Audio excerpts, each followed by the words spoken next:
You see me? Fuck. That thing on?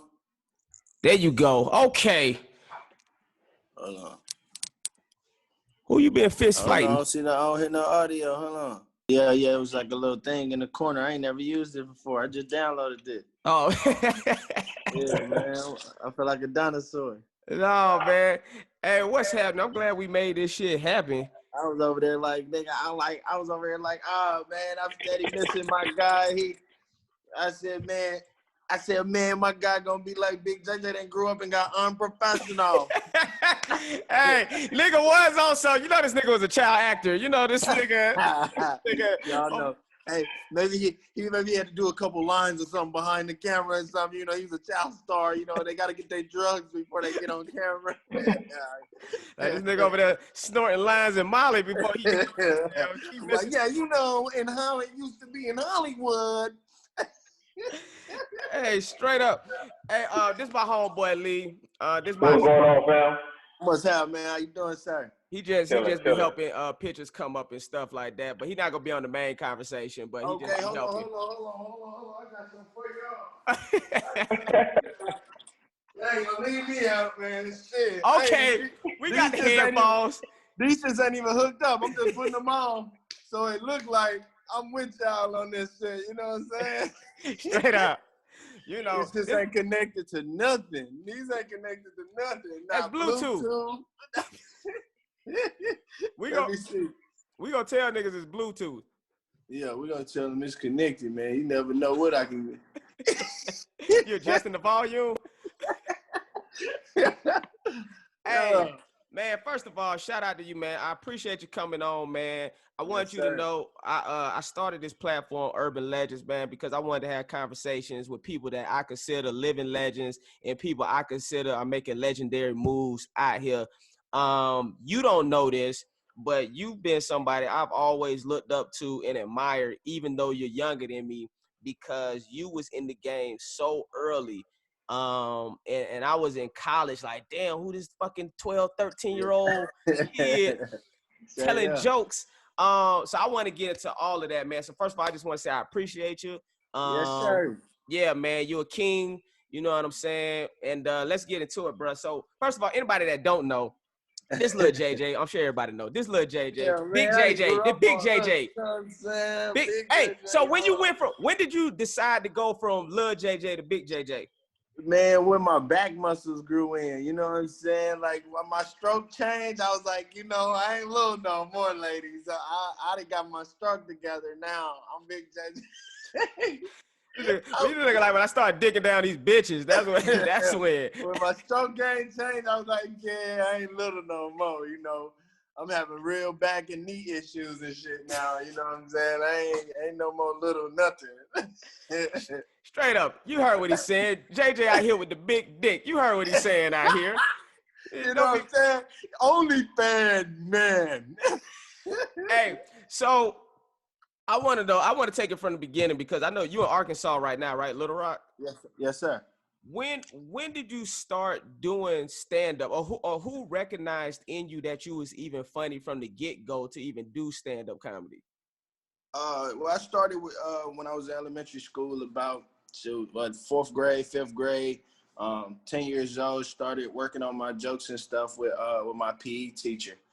He was somebody who was, you know, inspired, you know, to do comedy, but never really, I would say, got that break that he wanted as an adult. So he saw something in me, you know, as a young kid that just had a personality. I would say I had a drive as a child that I wasn't scared. You know what I'm saying? I wasn't scared to speak my mind. I wasn't scared to get on stage and dance. I wasn't scared to go tell a girl I like her.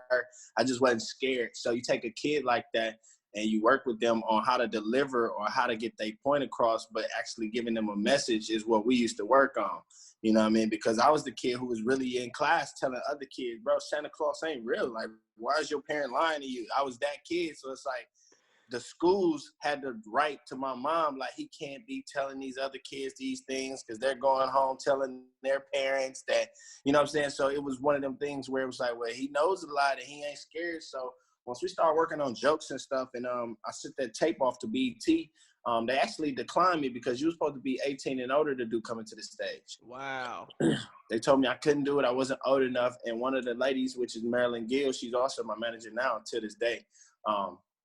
Marilyn was like, nah, like give that little boy an opportunity to just get on and shine. Like even if he get put off, at least we could say that we gave him a chance. So they put me on the very first episode of Coming to the Stage. And, I smacked that whole season out 13 weeks straight because they didn't realize that I was a kid, but I was already a kid who had been in the comedy clubs, who had been working with Mike Epps, who had been working with K-Dub. Damn, see, I didn't know that. So how did you start developing your material? He was writing material for you, and then you started going to the clubs? Yeah, basically we was getting together and I was just kind of telling him my life and just different stuff. And he kind of knew how my mom was as far as she's a comedian in her personality. She doesn't tell jokes or anything, but just the way she is funny. So that's why a lot of my jokes was about my mom, because she was the main person I could imitate like anybody else, because I came up single parent home. So she's the only person who I really just knew. I was like, I don't know nobody else. I know my mama, and my mama is hilarious because for me, it was the pain I was dealing with, getting whoopings, getting my ass whooped every day, but it's the way she did those type of things. And I mean, it's a lot of people out there who dealt with some of the same stuff. Like when you look back at how you used to get whoopings and why you used to get whoopings, half of the time it had nothing to do with you. Like my mom used to whoop my ass because she had to take off work to come to the school because I got in trouble. That ain't got nothing to do with you. Right. They could have sent me to in-school suspension, but they called you because they knew you was finna come up here and do that, and you fell for it. So, like I say, I started doing that. We sent that tape off, booked that, went from that straight to Beauty Shop. Got a chance to get my first shine on with the Beauty Shop film. But hold on, wait. Because see, we go deep dive. Wait a minute. Okay. Before we get into all that, when you started doing the stand-up circuit, you said before you even got to Coming to the Stage, you was already doing shows with Mike Epps and these type people. How did you even get those gigs? Well, of course, back then we had the Funny Bone everywhere. So they had put a Funny Bone here in Little Rock, and so when they put that Funny Bone here in Little Rock, I used to just get a chance to sneak through the back door just to get me like 5 or 10 minutes on stage, and then they would get me out of the club because they knew that I was too young to be in there. So they just how old were you? How old were you at that time? Yeah, I was only 10, 11 years old. I was 11 years old. Beast. So they sneaking me in the club, 11 years old, getting me on stage. As soon as I come off, I gotta leave. You feel me? And so every time a major act come, oftentimes they wouldn't let me get on stage. They was like, "No, my show's too vulgar, and the people this and that." They like, "Nah, he gonna tear this house up. Let him on. Just let him on and watch what happens." And so that's when Mike Epps saw me, Cat Williams. I mean, all the mainstream big names that we've done shows with and got a chance to shake hands with. Was coming down and just, seeing me on stage and was like, y'all got to do something with him. But the first thing they kept saying was get him out of Little Rock and y'all got to go to New York or go to LA. You know how that go. Straight up. Like, go somewhere else. Straight up. No, I know about it. So how was your first set? You remember your first set? Nigga, honestly, do you remember? You were so young. I remember it. I mean, I was young, but it was my first set. So it was an experience that you will never forget, your first time, you know what I'm saying? So, to see how nervous I wasn't as nervous on stage as I was before I got on stage. Right. You know what I'm saying? Sitting on the side of the stage, seeing other people go up, do their thing, whether it was good or whether it wasn't a good crowd response. I was just sitting on the side nervous, like, all right, man, I'm finna do my thing. And then the nerves will leave because I love performance. So I can't wait now. I'm like, I ain't even thinking about it. But my manager, which was my writer and my PE teacher at the time, he kept coming to me, man, it's a lot of people out there. A lot of people out there. You ready? I'm like, yeah, man, I'm ready, bro. Just call me up. And the first time they called me up, it was like that feeling of like coming through the doors for a basketball game and they like, yeah, now. And I had never had my name called on stage like just about me. I done talent shows, but this was just a different experience to see people screaming, standing on their feet. And when I rocked it, you know what I'm saying, I came out with the R. Kelly joke. That's when I had the classic. R. Kelly took my girlfriend, you know what I mean? And look, fast forward, everybody finally catching on. But no, straight up. You like, I've been saying this. I was saying this shit in 03, 07. Shit. You feel me? So, did that and rocked them out. My next joke, after that, I remember telling my Michael Jackson joke about how Michael Jackson was incredible, like one of the best musicians in the world. You know what I'm saying? Like how he was born a black man and died a white woman. Can't nobody else do that. Right. Can't nobody else do that. I remember them jokes, man. I remember watching you on coming to the stage. And see, that's how I met Justin Mitchell. Because Justin Mitchell was on that show. And while he was on that show, he came to speak to the kids at Clark Atlanta. I was going to Clark Atlanta University at the time. Yeah. And that's how we linked up. And that's how I eventually met you for the first time. So how long before you feel like you started killing when it came to stand-up? Was it like an immediate, like it wasn't like you felt like being young was on your side, or you felt like the jokes was there? Like how long before you started like really killing prior to coming to the stage? I think for me, once I got on stage that first time and I did my second show, by the time I hit my second show, it was kind of like that eager that I can't wait to get back on stage. I want to play again. And so they used to use it against me. Like, well, if you get in trouble in school, you ain't gonna be able to go on stage. So that turned me up. It was like, all right, bet. Well, I'm finna be a straight A student because I'm getting on that stage. You feel me? So by my second show, it was the standing O that got me. Damn. Like second show you getting a standing O. First show, I got a standing O. Second, I never knew what it felt like not to get a standing O. So every time I got on stage to perform, if I didn't get a standing O, I felt like it wasn't a good show. Damn. That's all I knew is standing O. So I remember the first time I didn't get a standing O. I remember it like it was yesterday. I thought that was the worst stuff in the world, is to not get a standing O. I went to the back of the comedy club and cried. They came back there. They said, bro, you just killed it. What is you crying for? I was like, they didn't stand up and clap like they normally do. I want to go back out there. They was like, nah, it's over with. You did your thing. I was like, nah. I thought them not standing up meant my show was horrible. And see, people don't realize if you're not a stand-up comedian, getting a standing ovation as a stand-up comedian is one of the hardest things. The hardest. It really is, bro. I mean, I've had shows where I've murked. I'm talking about straight like, destruction, and nobody stood up. I was like, oh, you motherfuckers, I ought to pull a pistol out on y'all. I'm going to go to truck on y'all ass. I would have saved that joke. I wouldn't even ended it that way. I thought I was going to end it. For real, though, nigga that did a backflip. You like, hey, nothing. Yes. Fuck y'all then. Drop the mic. Pick it back up. Straight up. Hey, straight up though. So, okay, that wasn't it. I got one more, last one, and I'm gonna get up out of here. Hey, that's when niggas start bombing too. When they get greedy, they done said their best joke already. They like, I got one more. Then that last joke don't go over. You like, fuck. I guess I should have got it 5 minutes ago. Hey, the funniest experience though, if people haven't done it, anybody else watching this, if you ain't never been to the belly room and thought your last joke was gonna kill, and it didn't do nothing, and then you have to be honest with all the other comments in there, like, yeah, I'm gonna get the fuck up off here for y'all. I was doing good at first. I'm gonna go. Yeah, y'all got this one. Y'all got. I'm gonna tell you a story. This is how I knew you was a beast, though. It was a time where I don't know how often you had been doing comedy. I didn't know if you had took a break or what. It was before you got on Wild 'N Out. You pulled up to the belly room at the Comedy Store one time, and you went up late. It wasn't even like prime time. You went up late and killed though. Like you killed with just solid jokes you had. And I was like, oh, this nigga's the truth. You know what I'm saying? Because, as a comedian too, and I'm sure you already know this, as a comedian, we automatically assume like the kid factor helped come into play with why you're getting laughs. You know what I'm saying? So you're like, well, he a kid. Well, when he grow up, will he still be getting laughs like that? Yeah. And when you came in there as a man, you see what I'm saying? And you still killed. I was like, oh, no, this nigga's the truth, for real, for real.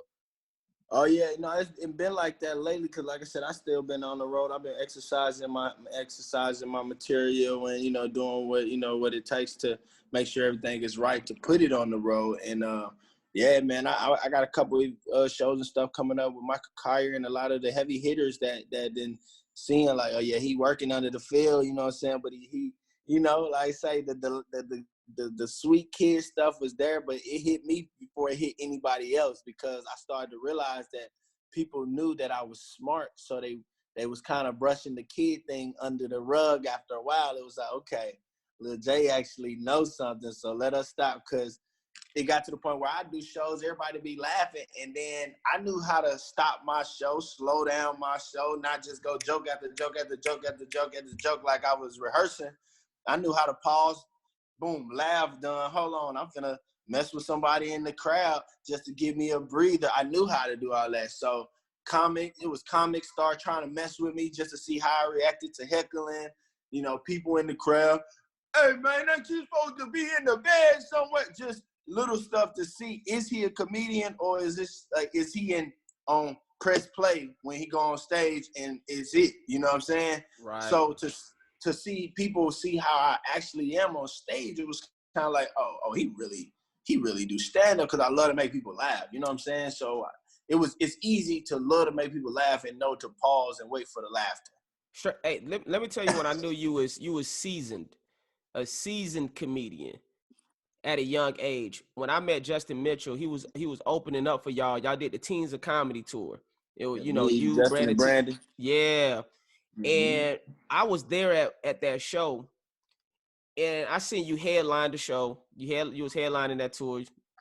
You performed, I don't know, you probably did 45 minutes at least. Yeah. And you killed. But the poise you had at such a young age, I don't know how old you was at 13, 14, some shit. Yeah. Straight up. The poise that you had at that age, I'm like, yo, this dude is you came across like a vet already at that age that we just showed you in that picture. Yeah. And that was something that had never been seen in the comedy community before. You know, that's why you a legend to me already, because I'm like, for anybody to accomplish that at that age, I mean, that's on some, you was like the Bow Wow of comedy. Yeah, you know? Straight up. That's what everybody used to say. Like I say, shit, I love it. I still love comedy. I do music now, you know what I'm saying? And, you know, I just kind of play around with the entertainment, you know what I'm saying? I grew up in it. So being in the industry, you know, my whole life at this point, you know, that's where my heart at, you know, in all forms, whether it's acting, whether it's comedy, whether it's music, whether it's producing, writing, you know what I'm saying?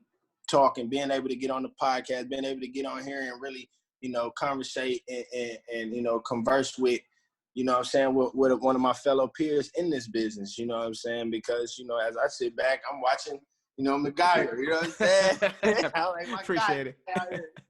You know what I'm saying? Out here get that work in. Hey, man, I'm just trying to pay some bills out here, you know. Man, you're seeing like, even, you know, my homegirl Tristan, you feel me? Like, Tristan was on Just Jordan when I shot my pilot, very first pilot. She was right there, like one of my great friends. I'm like, to see everybody still working and elevating, you know, I remember when you and Justin did, you know what I'm saying, the variety show skits and stuff, right? You know what I'm saying, giving them the Chappelle and giving them everything that you developed, you know what I'm saying, over the years that people probably still haven't even seen that you know how to do, you know what I'm saying, because you still spreading your wings. Let me give y'all a little bit of this. Let me give y'all a little bit of that. You know what I'm saying? So, like I say, you know, keep grinding on your end as well. You know what I mean? Because that's what motivated me. You know, and that's why at a young age I was able to, you know, bring so many people together. You know what I'm saying? Like Brandon and Justin and Horace Glasper, and you know what I'm saying, all of us able to do it because I was coming up under Bernie Mac and, you know, Cedric the Entertainer, people who brought comics together to make the best product, to make the best tour, to make, you know, just the best energy in the room if that's all we wanted to get together and do, you know what I'm saying? Hey, I remember when I was at that Teens of Comedy show, two things happened. One, you disappeared. There you go.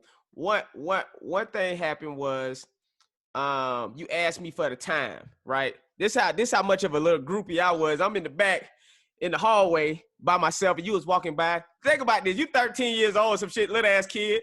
You walking by, and you was like, hey man, you got the time? And I said, yeah, I think it's 1 o'clock. And you was like, oh, I appreciate it. And I was like, well, little JJ just asked me for the time, you know. Nigga, I'm fucking 18, 19 at the time. Little JJ just asked me for the time. That was number one. I definitely had a whole moment. And then the second one was Jamie Foxx was at that show. I don't know if you remember that, but Jamie Foxx came to the show and he spoke to everybody at the end. You remember that? Was in Atlanta? In Atlanta. So Laugh-A-Palooza? Yeah, it was Laugh-A-Palooza, I think. But it was at the Teens of Comedy tour. I don't know if Laugh-A-Palooza was, but it was we was doing it was in town, and I remember, So Jamie Foxx pulled up. First of all, he pulled up in like a yellow Ferrari or Lamborghini or something like that. But after the show, hit me on groupie mode again. Fucking, I go up to Jamie Foxx and I got my head down. I'm like, bow, like, hey man, I just want you to know I really look up to you. And I'm giving him dap. I'm like, man, I look up to you. And I had your pictures on my wall growing up. Nigga, when I looked up, this nigga was 10 feet down the way out the door. This nigga, I'm talking to nobody, nigga. I'm still got my head down. Man, I want to grow up. And I said, where this nigga at? I literally see the exit door closing, nigga. This nigga has left 10 minutes ago. He done left 10 minutes ago. He left you right where you was at. He said, I look up to you. He said, I really look up to you. He was like, you looking down. You need to look up and realize. Straight up, though. Okay, so this is what I wanted to ask you. When you did come to the stage, anybody don't know, JJ skyrocketed to fame doing a show called God damn it, Coming to the Stage. That's when I first saw you. How did you feel in that element of a competition show at that age? Were there any nervousness, or you was like, I'm ready for this? Yeah, I really wasn't even really looking at it as a competition. I was just happy to be on TV. Straight up. You know what I'm saying? So whether I was on there for 2 seconds, 1 second, or 13 weeks, I was being from Little Rock. I'm a kid. I get to be on BET. I don't care how long y'all put me on there. I just want to be on TV. And boom, for me to get on there, all I was doing was I really wasn't even paying attention to the fact that I was on TV. Once I got on that stage and had that microphone in my hand, I just saw a crowd. So it really wasn't no cameras to me. I just want to make these people laugh. Forget the cameras. Right. My job, I get to do what I do at home, and I ain't got to wait on nobody else to go up. Oh, y'all gonna give me the microphone and there's lights out there? Oh, no, can I go? You got to wait your turn. But I want to go. Can I go? They like, they backstage like, hold on, it's not your turn yet. I'm like, well, I'm about to go tear them up when I get out there. Like, that was me. You know what I'm saying? It's still me. Like, every time I hit the stage, it's like I go on stage sometimes with nothing prior prepared. And it's just like, it's still in my heart that whatever I say, I'm going to tear them up tonight. Straight up. I don't care what it is. That whatever come to my heart, it's gonna be some laughter happening in here tonight. Straight up, bro. When you won the show, did you start headlining immediately on tour, or did you team up with somebody? No. When I won the show, I immediately started opening up. You was opening up. Who? I went on tour with Mike Epps. I went on tour with Cat Williams. I got a chance to go on tour with Arnaz J. Got a chance to, go on tour with. Did Arnaz steal your jokes? I'm joking. Nah. That's a running joke in the stand-up community. I apologize, Arnaz. I'm sure it's not true. I don't know. I'm listening. It's not true. I don't know. Go through your jokes, Arnaz. We want to see if we hear anybody else in them. I want my jokes back, Arnaz. This nigga stole my podcast, Urban Legendz. Give me my jokes back, Ari Spears. I want them back. I want my jokes back, Ari. Oh, fuck. Did Ari steal your jokes? Oh, no. Give me my jokes back, Ari. All right, now Ari's gonna fucking sock you in your eye. Your eye's gonna be looking like his. Raccoon. Raccoon. This is just turned into the Young Nigga We Won't Smoke podcast. We want smoke. We want all the smoke. Shout out to Ari Spears, man. I've never met you. I'm sure you're a nice dude. He gonna be talking shit about me on his next Instagram video, I'm sure. Tell him that's fine. Hey, what joke was it? Because when he see this, he gonna be like, "What joke? What joke was it?" Which joke was it? Yeah. I don't remember. This nigga stole your whole iPhone. This nigga like all the notes in your iPhone he took. Them shits match. It match up. If I go back and look at the videos, it matches up. Hey man, shout out to Aries Spears, shout out to RDSJ. You know what I'm saying? I'm sure y'all been out in the game killing it. Hey man, listen. Hey, y'all ain't the only ones. Let me stop, man. Listen. Hey, you know what's the funny thing about JJ? JJ, he from Arkansas. I know this nigga can fight. That's the funny thing about. That's the funny thing. It's like you a swole dude, bro. So that's why I'm like he big JJ for real. He'll be done swung on one of y'all. I just got into a fight. That's why I got this on my nose. I'm trying to figure out who won. I'm like, nigga, did I lose, nigga? No, I didn't lose, right? Just like who you fought? Wait a minute. Who did you fight and why? Who did you fight and why? Family members, man. You know how family situations be, man. You get on that good old alcohol, and you know we at Auntie Uncle house, and yeah, man. My cousin said, "Hey, man, we can fight right now." And here go me, you know that liquor hit. I said, "Well, let's do it then. You ain't talking about nothing." And look, we even got the scuffling and stuff, and I didn't realize we were really fighting until I hit the ground. I said, wait a minute. I think you lost the fight. Wait a minute. if I have to chime in here and really give an official winner or loser. Hey, no, but behind the story I heard from everybody else that said I didn't lose the fight. But I didn't beat the ground either. You know what I'm saying? Like, I didn't lose. I didn't lose to my cousin, but I damn sure didn't beat the ground either. So okay. We're going to call it a tie. This is what I always wanted to know.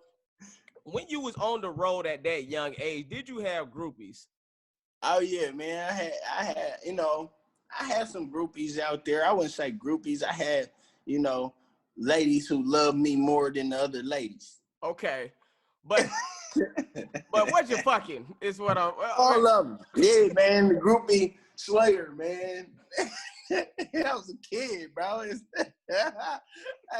I was in the 3rd grade. My auntie bought me like a big trash bag full of condoms. I couldn't wait to blow up balloons. So imagine being able to use them.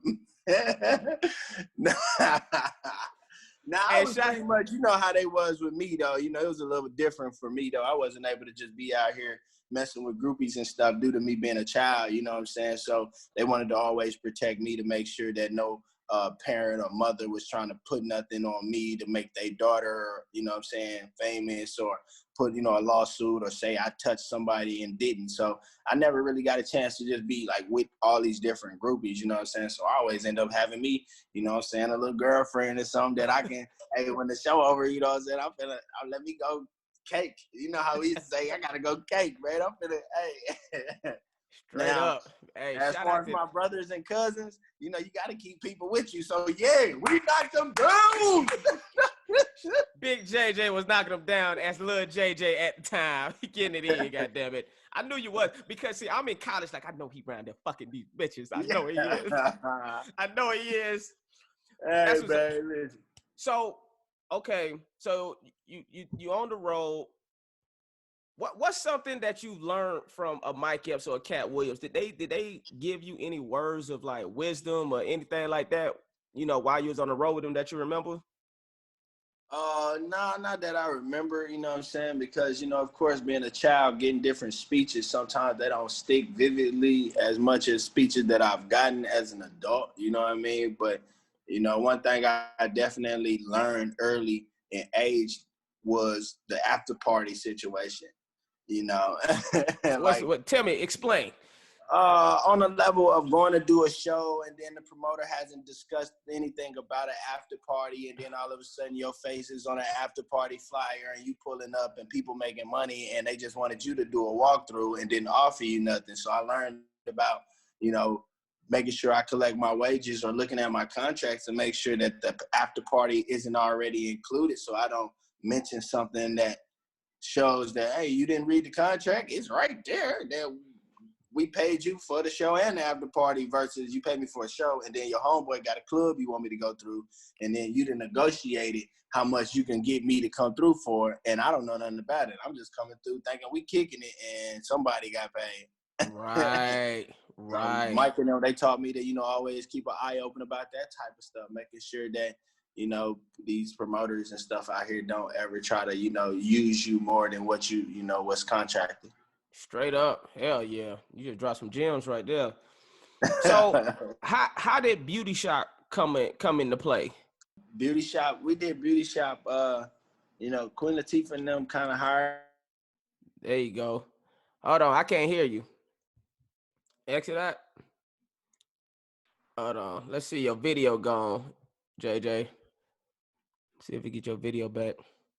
His cousin came back to fight him again. That's what his cousin said, I ain't done, nigga. Get your ass off this podcast interview.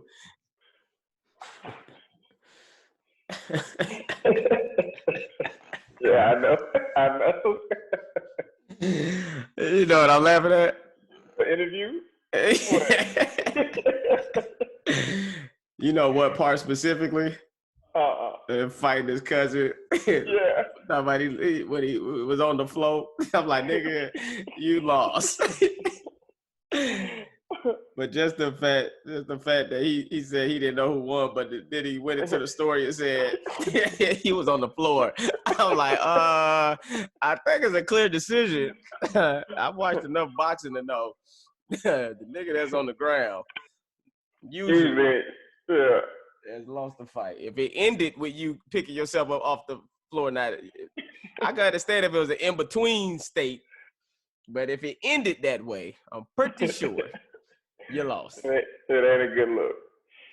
See, yeah. You're back. Back like I never left, man. That phone died on me. I thought your cousin came back. I thought your cousin came back to fight you. I said his cousin wasn't done. He wasn't done yet. He needed a rematch. Hey, so we was talking about Beauty Shop. How Beauty Shop came around? So when I did Beauty Shop, I had once I won coming to the stage, they actually offered me that role in Beauty Shop, and so I did that. I didn't have the audition for that. They just gave me that role, and I kind of played it, how my best. That's my first role, so I didn't know nothing about acting. They just kind of told me, this is what you're gonna be doing, this is what you're gonna be saying, go up in that thing. And I was so amazed by just being on set that it really, even on set, like being in that beauty shop, because they built that whole set, you know what I'm saying? So I was sitting there like, dang, like, okay. But they were like, oh, no, we got to put the candy in his hand. Like, let's roll. Like, just let him, let's just roll with it. Like, look at his face. Like, I was in there like, dang. Like, so they allowed you to improv? Yeah. I was able to improv. I did my own stunts and everything. When she threw me out the beauty shop, they had hired somebody else to get thrown out. And I was like, nah, I want to do that. I want to do my own stunts. Like, and that was the first time I ever wanted to do my stunts. And the last time, because my hands was hurting, I was like, oh, yeah, y'all ain't going to keep throwing me out this beauty shop. I'm going to let me go back to school. You got to do school on set, school. School on set be like a few hours and you got to get your teachers and stuff. So I was like, yeah, now I'm ready to go back to school, man. My hands hurt now. I'm good on this stunt double stuff. Hell, how was Queen Latifah? You remember you had any memories about working with her? Oh yeah, no, Queen was dope. Like, I mean, Queen, like anybody who didn't work with her know how she is. Like we kicked it on set. She the one really introduced me to like bike life, you know what I'm saying? Because she loved fast cars and motorcycles. So like on set, she was steady buying motorcycles and cars. I had never seen an Aston Martin before. She had bought one of them. They used to be racing motorcycles up and down this little long strip where we was shooting at. Just, you know what I'm saying? Like it was a dope experience working with her. She had her dad and just family and stuff all on set. So it that was when I first got a chance to work with Billy Woodruff. You know what I mean? Like, it was a dope situation. That's fire, bro. So, how your show, Just Jordan, on Nickelodeon? How did that all come about? I mean, once I started moving around and like I said, did beauty shop, got an opportunity to do some special guest spots on all that. So I did all that. I used to do the vital information or whatever. And so once I did all that, they offered me a show at Disney, and they was trying to put too many restrictions on me because I was already doing stand up and I had so much honest truth in my comedy. You know what I'm saying, that it made it, you know what I'm saying? It made it a lot You mean harder. restrictions with like what your content, like what you could say on the show? Yeah, it was like, you know what I'm saying, the type of things we wanted to talk about, being from the inner city and just stuff that, you know, other people can't really relate to, but, you know, those who had to grow up in those circumstances with single parents or, you know, parties and stuff, skating rink party, you know, just different stuff that we did, you know what I'm saying? Like, you know, even when I went to Nickelodeon, there was a lot of stuff that, you know, that we wasn't able to emphasize on, like, say, for instance, like roasting. You know what I'm saying? Right. Something as simple as roasting. That's bullying. They would have said that's bullying. That's what it was. But, you know, as I'm a comic, so you got like Raven, Goodwin, and different people who roasted me. But every time I fired back, it was like, no, it's okay for them to talk about him. But when he said something back, it's a little, you know what I'm saying? Because they felt like my jokes and my delivery as a comic hit harder than an average person just trying to crack a joke on me. Right. You know what I'm saying? And you're a fart head or whatever they would have wrote. And then I would have come back and be like, boy, but I'm about to get on your head. So, you know? that energy was like, oh, like they do this. And that's what we had to explain. Like, we do this in the South. Like, we do this in New York. Like, it's just part of like our culture that we like to roast. We like to talk about each other, and we don't be meaning no harm. It's just what we do. It's like we state the obvious, but they was looking at it like bullying, and it kind of threw it off because I wanted my relationship with my cousin on Just Jordan on the Nickelodeon show to be like Martin and Pam. Straight up. You know what I'm saying? That every time we see each other, we roasting, we talking stuff, but we love each other. You know, and it was like, hell no.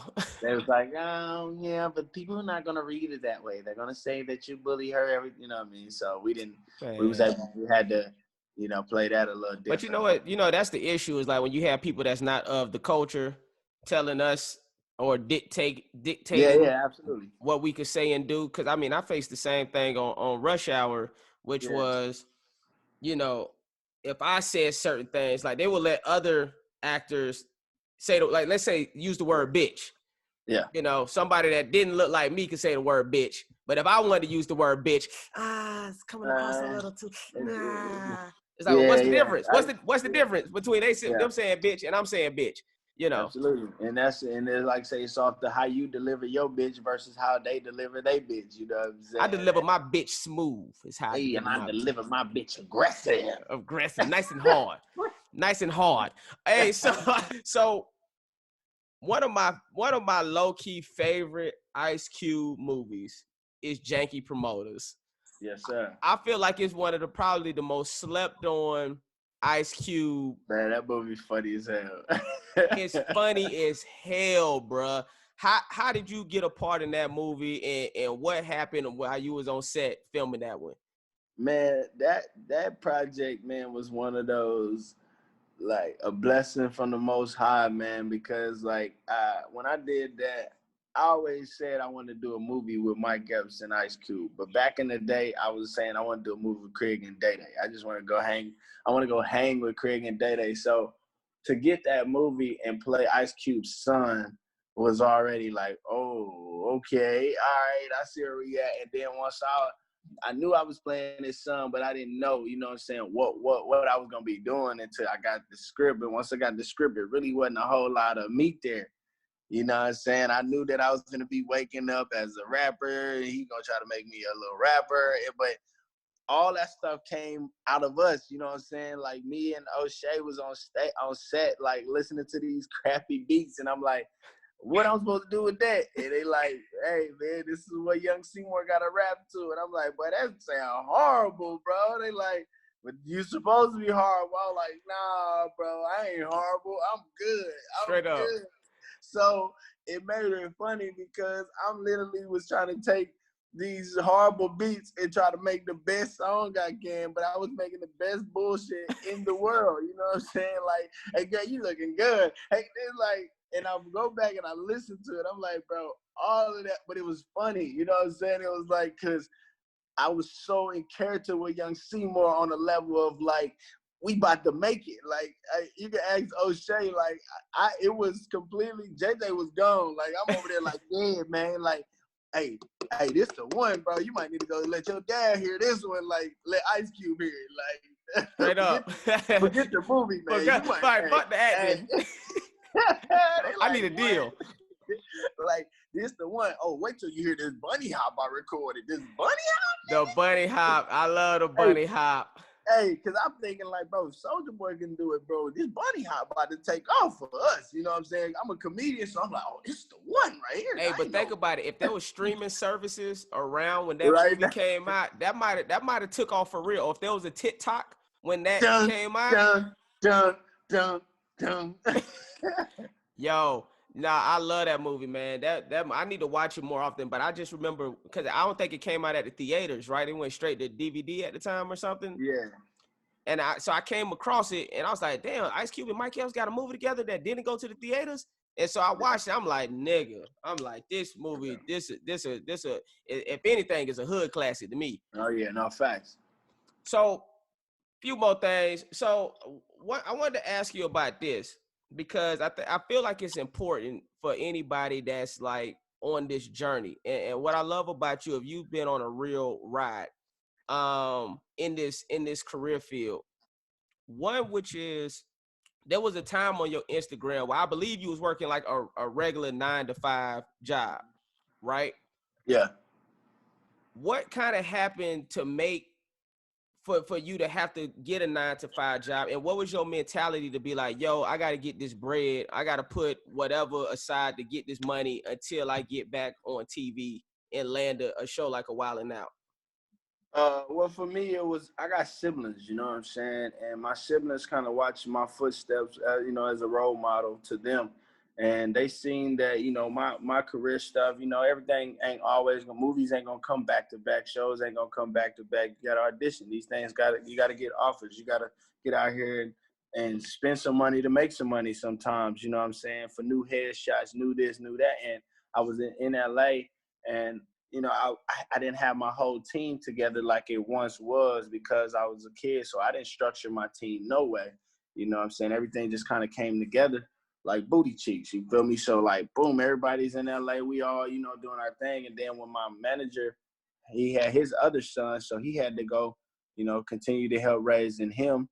You know what I'm saying? And so for me, I didn't want to get stuck with feeling like entertainment was all I knew, all I had, everything. You know what I'm saying? I'm like, well, nah, I want to go do something else. That was literally all it was. I was like, nah, I want to go try something else. This is my opportunity to go to school and see what school is about. Like, I ain't got a chance to go to school since I was in elementary in 4th, 5th, 6th grade. You know what I'm saying? So I was like, let's go see what that's like. Matter of fact, I ain't got a chance to actually go hang out with regular people in a long time. Like, you mean to tell me I can go to the mall today and just go to the mall and walk around and just, hey man, hell no, I can't. That's where I used to go to get my ladies. You know, before y'all young scallywags had eHarmony and whatnot, we had to go to the mall to get women. Hold up, Jay. What about these booty cheeks, though? Yeah.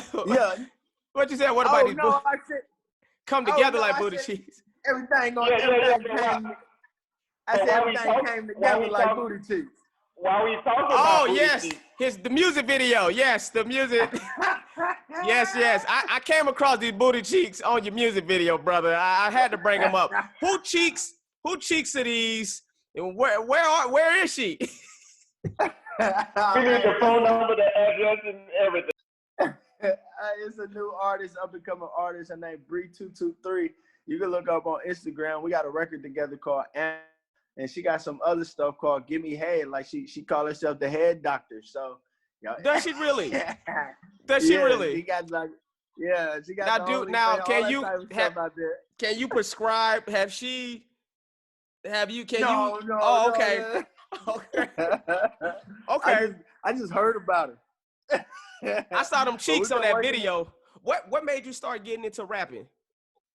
Well, I was already doing music when I was young, you know what I'm saying? Like Bow Wow inspired me to do music, so I wanted to do music, but I knew it was hard to compete with somebody else that's already doing it, but I knew I wanted to do it too, you know what I'm saying? Which led me to being funny and doing my thing, you know what I'm saying? So that's why when people compare me to Bow Wow, they like, you was like the Bow Wow of comedy. I'm like, yeah, and Bow Wow was Bow Wow, and we did it together, you know what I'm saying? Because, you know, at that time, you know, I wasn't trying to compete with them because I didn't, you know, I was in the studio and all that as well, but everybody thought their child was a rapper, you know, because everybody wanted their child to be a little Bow Wow. Nobody was thinking about a little JJ at the time. They just wanted them to be a dancer, B2K, Bow Wow, Lil Romeo, you know, so, you know, that inspired me. But with the music now, now that I got older, I got way more control over my voice, you know what I'm saying? So now I can do whatever type of videos I want. You know, if I want my video to be funny, comical, trap, if I want my video to be all serious, I'm an actor. I can act in a video like most of these rappers do anyway. They go to the studio, make all these songs about what they used to do back in the day and shoot videos like they still doing it. So I was like, oh yeah, I can do that. I can be a good actor rapper. Like, Hey, Childish I know how Gambino. to act like a gangster. Straight up. We all gonna get some grills. You feel me? And so, you know, but music has always been a real passion of mine. Like I really write music, been in the studio with Bone Thugs and Harmony, LT Hutton, been in the studio with Nipsey, different people. A lot of people, you know, Hitmaker, Young Bird back in the day, you know what I'm saying? Like, you know, Sean Garrett. So there's so many people I've got a chance to work alongside and work with that, you know, music was always going to be something that I did. So now that I've been back home in Arkansas, due to the, you know, the pandemic, I've been able to get more of my family and friends who want to do entertainment as well, who didn't have the funds to fly to LA or fly to Atlanta or go to New York. Now you got me right here, and you know I'm knowledgeable. Let me tell you if you're doing something wrong, and I tell you when, yeah, that's how you do it. Yeah, let me teach you some of the terms that you know that I learned over the years in the industry. So now I got more help, you know what I'm saying, versus just, you know, everybody else being able to use me, but now I got people I can use to help elevate what we all trying to do. Hey, straight up, nah, I feel you on all that. What's something you know now that you wish you would have known when you was first starting off in the entertainment business? To invest. To invest. You know, that was the main thing I didn't learn, and I didn't learn that because nobody taught me that that's what I was already doing. You know, when I was investing in myself, when I was investing in being in LA, I didn't even know what I was doing, but I feel like I wish I would have learned what I was doing. I wish I would have learned the terms and, you know, buying property and buying camera equipment and, you know, doing what we doing now, being able to invest in headphones and good quality microphones to be able to get our content and get these messages and interviews and different things done. You know, I wish when I was younger, I knew that then, but back then it was like, let me get somebody else to do it because I don't have time. When now the pandemic didn't happen, it's like, it shows you, oh, we all got time if you take the time, you know what I'm saying? Because we didn't ask for a pandemic, but it happened and it pushed a lot of people in a situation like, I got to do what I got to do. You know, and those are things that I wish I would have knew earlier in age, because I feel like as a child, my voice would have been even stronger to teach other people what other departments there are in this business. Not just everybody has to be a comic, but I need a cameraman too if anybody want to be a cameraman. I need an editor as well if somebody want to edit. And what else I need that we can be doing as kids, because I didn't need all these adults. You know what I'm saying? I needed the adults to show me how to do it. But now that I done got older, I'm trying to do the same thing with all the kids in my community. And I'm telling them, I'm like, I started at y'all age, so y'all, there's no excuses of why y'all can't do it, because I know what I was able to do. I agree with you. There's no excuses why you don't have straight A's, because I had straight A's and I was on the road doing comedy and I was having to write jokes and be at the comedy club all night long and then go get rest and go back to school. So when I tell even my youngest, I'm like, bro, you ain't got no excuse. Like, you don't have to. I was having to work and feed families that wasn't even my families. Like, Right. you have Then no you grew excuse. up. Then you grew up and fought them. You started fighting the niggas you was feeding at 3. But those are the best fights, though. The family fights that lead back to hugs and real love, because it's no tension today. Right. You know what I'm saying? Come over, come eat. We got something established that we know. Hey, well, them two gonna fight. So when they get to drinking or talking, we know, like, hey, you know what happened with us last time now. Hey, you know what happened too now. Right. Don't sit there down. So, all right, well, hey, baby. Yeah, we wrong. All right. Hey, man, we about to get out of here. I wanted to ask, the last thing really was Wildin' Out, man. How did that come about? Did you have to audition? Was it an offer? You know, I know you auditioned for it. And how was that audition? Sir. Man, I auditioned for Wildin' Out, man. I want to say that was one of the best experiences in my career, because I didn't feel like I was on a pedestal, or I didn't feel like, oh, I got this. I'm finna go in here and book this. I went in just humble, just giving it a shot, because I didn't want to do it. You know what I'm saying? I had told a lot of my friends, like, nah, I ain't finna do it, man. You know, kind of, I don't know, you know, ego situation, like, nah, they ain't called me about doing it, and I'm straight. And that was my energy towards it for a while, you know what I'm saying? Hold on, people always try to FaceTime me about nothing in the middle of something. Right, straight up. It's like normally when it happens, as soon as you get in the middle of something, somebody want to FaceTime me about nothing. Right, hey, what you doing? Yeah, I was busy doing what? Clearly I'm busy. Let me get back to it. When I get done, I'll call you back and let you know what I was doing. Straight up. But yeah, man, I auditioned. Like I said, I didn't know. I was like, man, they gotta call me, you know what I mean? But then, like I say, the spirit hit me and was kind of like, man, you gotta humble yourself, and you know, if this is something you want to do, get out there and show your brothers and sisters, show your friends, like, you know, I can work a 9 to 5, you know what I'm saying, and then go audition for Wildin' Out and go show my God-given talent more than who I am. I went in with just confidence, like, hey man, don't cut me no slack. It's funny people here. You know what I'm saying? It's funny people here. I'm auditioning like everybody else, and I remember walking in that room, and Nick was like, just Jordan. I was like, nah, Nicholas Cannon. Nicholas Cannon. Nicholas Cannon. Damn, that's funny. Is his full name Nicholas for real? I know Nick is short for Nicholas, but I never thought about it if the full name was Nicholas. I don't know, but that's what I wanted to call him.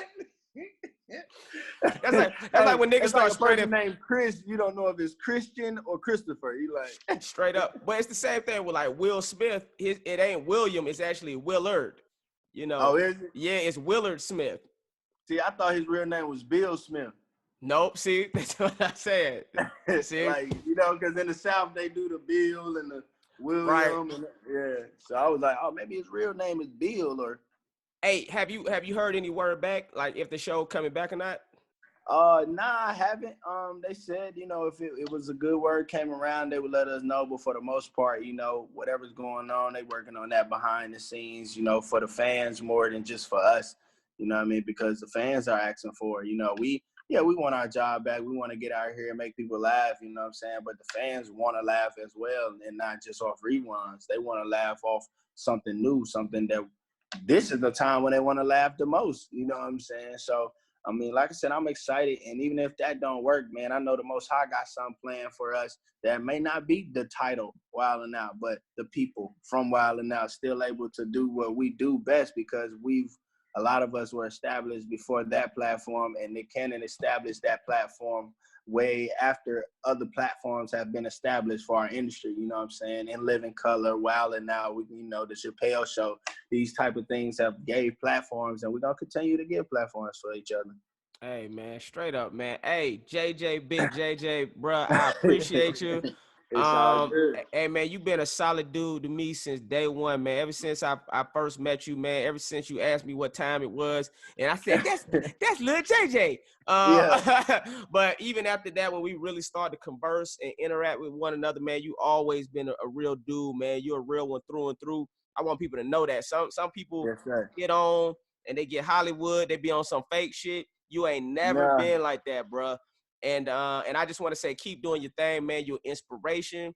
I feel like a lot of people gonna take away a lot of stuff from this interview, this conversation.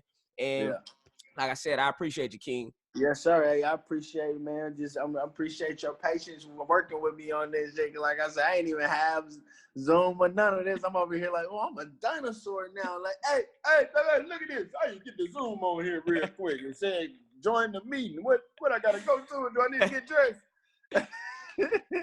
I know how it is. So yeah, but no, I appreciate it. Like I say, just you tapping in. I don't really do a lot of interviews and get a chance to talk to people because oftentimes you don't never know the intentions. But as a person who I've been around, somebody who I know, definitely want to shine light on great people and good people who've inspired us all. I just appreciate you considering me. You know what I'm saying? As one of the living legends, urban legends, you know what I'm saying? And shoot, we're going to continue to rock. And, I look forward to interviewing you, as well with some of the platforms that I got coming soon too. So the music jumping, talk shows, variety shows, like everything that we've always talked about and everything that we've seen, you know what I'm saying? I know it's time for me to start hosting a lot more stuff as well, talent shows, just different things to expose these talent and these careers and personalities out here like ours. Straight up, bro. Hey, man. Hey, you got the number, man. Holla at me anytime, yes, bro. Sir. All right, bro. Peace, King. Yes, sir.